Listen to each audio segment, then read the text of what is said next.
Okay, today we're going to be looking at velocity time graphs. And a velocity time graph basically shows the velocity of an object. And the velocity is written on the y-axis, and time is written on the x-axis. And if you have a positive velocity, you'll have a line on the positive side of the velocity time graph. And if you have a negative value, it would be below the zero line, which basically is going to separate your positive and negative values. So let me just draw some examples of velocity time graphs that you might see so that you're just a little bit more familiar with them. Um, so the first one I'm going to draw just a velocity time graph. Here is this zero line. Anything above that zero line would be positive. Anything below that zero line would be negative. When I mean positive, negative, I'm saying a positive or negative velocity. So if I have a constant velocity, it would look something like this. Basically, it is a just flat horizontal line that looks something like this. And this is an example of a positive constant velocity. All right, well, then what would a negative constant velocity look like? Well, again, I just draw myself a velocity time graph. Here's the zero, here's positive, here's negative. And again, I would just have a horizontal line on this side of the zero line that's horizontal. And this would be a negative constant velocity. So basically, this object is going to be moving at the same speed, typically in the left direction or the down direction, just kind of depending on the scenario that we're looking at. The third example I just want to quickly go through would be to take a look at an object that, say, may start from rest and accelerate to some velocity and then stay at a constant velocity. And that would look like this. Look something like this, where you'd have this slope, and that slope is where the acceleration is occurring, and then you'd have a horizontal line like that. So basically what's actually happening in this picture is this piece right here, that slope. If you have a slope on a velocity time graph, that is an acceleration. All right. So this object is accelerating for a period of time, and then it's going at a constant velocity. And you could even say it's a positive velocity because it is on the positive side of the graph. Okay, so it starts at rest, accelerates, and then hits some speed, and then stays at that constant speed. Let's take a look at some example problems, and these would be things that would certainly be fair game to show up on a test or a binder quiz. So make sure you're cool with this.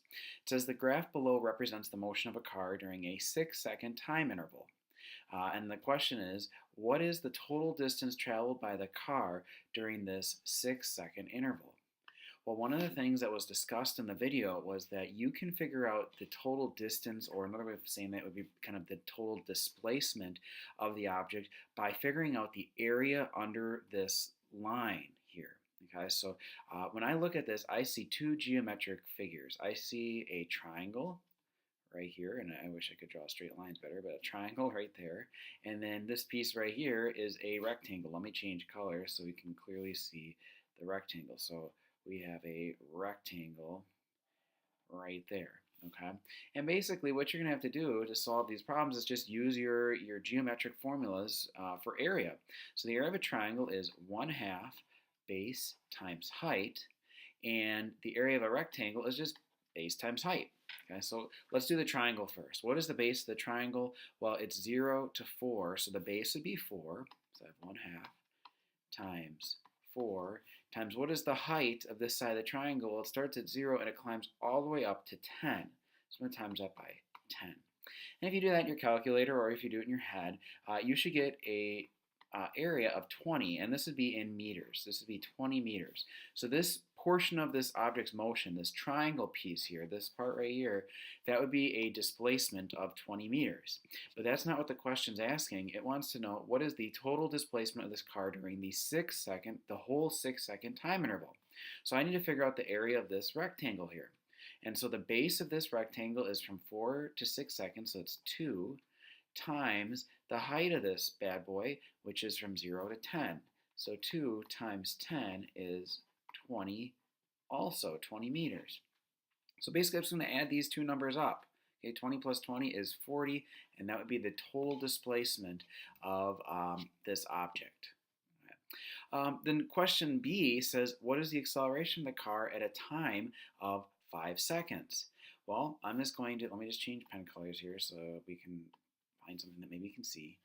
This is 5 seconds. And if I just go straight up and I look at what is the graph doing at that point right there, well, it is a horizontal line.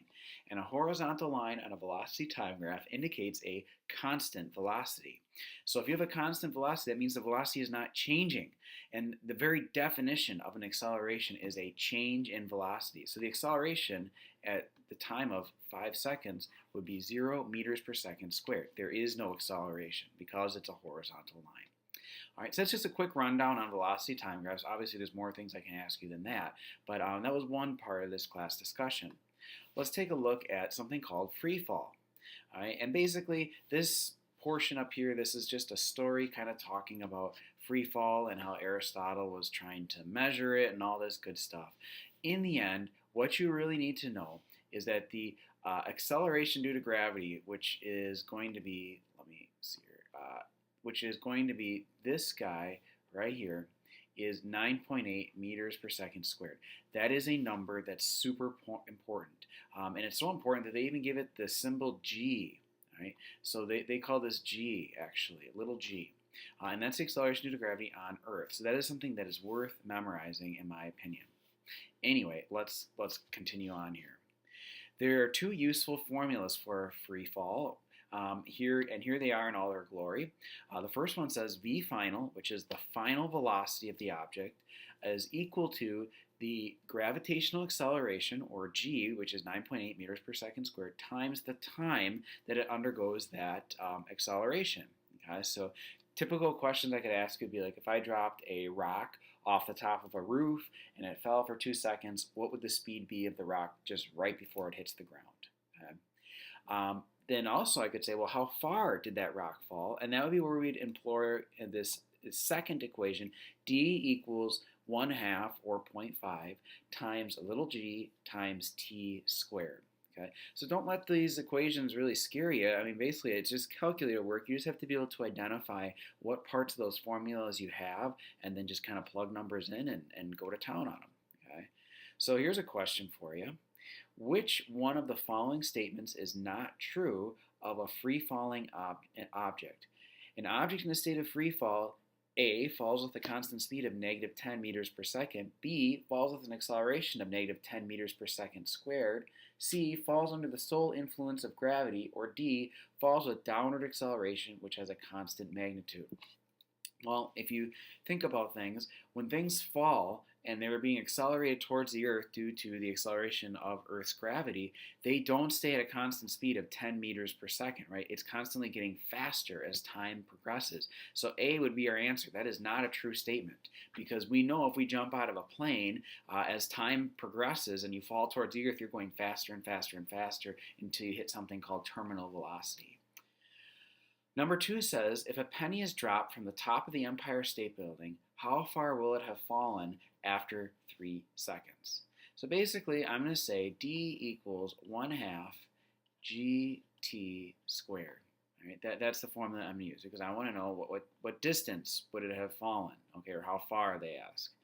All right, so I'm going to take 1/2 times 9.8 meters per second squared, which is the acceleration due to gravity, times 3 squared. I get about 44.1 meters. That would be how far this object would have fallen after 3 seconds of basically being in a state of free fall, which would be just falling directly towards the Earth. And then at what speed would it be traveling at? Well, that is basically just using this equation, v final equals little g times t. So I'm just going to plug numbers in. Little g is 9.8 times a time of 3 seconds. And if you do that math problem, I get 29.1 meters per second. And that would be the speed at which it falls. So hopefully this helps you out a little bit and is a useful class discussion. We'll talk to you guys later.